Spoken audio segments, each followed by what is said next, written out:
मेंढकों का एक गिरोह कहीं जा रहा था कि अचानक उनमें से दो बेदियानी में एक गड्ढे में जा गिरे।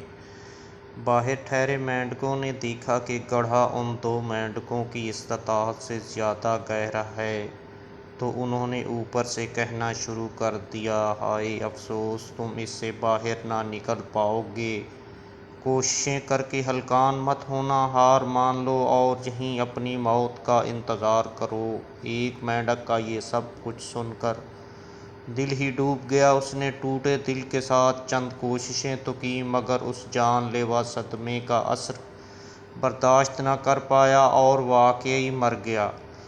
दूसरे की कोशिशों में शिद्दत थी और वो जगह बदल बदल कर जंप लगाते हुए बाहर निकलने की कोशिश कर रहा था। ऊपर वाले मेंढक पूरे ज़ोरों शोर से सीटियां बजाकर आवाज़ें कसते हुए उसे मना करने में लगे हुए थे कि मत हलकान हो, मौत तेरा मुकद्दर बन चुकी है। लेकिन मेंढक और ज़्यादा शिद्दत से अपनी कोशिशें जारी रखी और वाकई में बाहर निकलने में कामयाब हो गया। सारे मेंढक उसके गिर्द जमा हो गए और पूछना शुरू किया कि वो कैसे बाहर निकला। तो सबको ये जानकर बहुत हैरत हुई कि ये वाला मेंढक तो कानों से महरूम और बहरा था।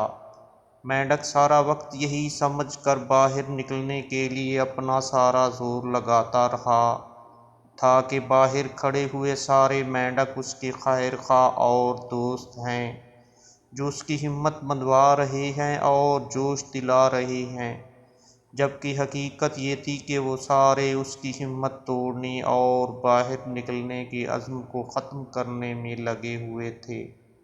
नतीजा किसी भी तनकीद पर बद्दिल मत हों, बल्कि उस तनकीद के नश्तर कोई सीढ़ियाँ बनाकर कामयाबी की मंजिल की जानिब बढ़ते रहें।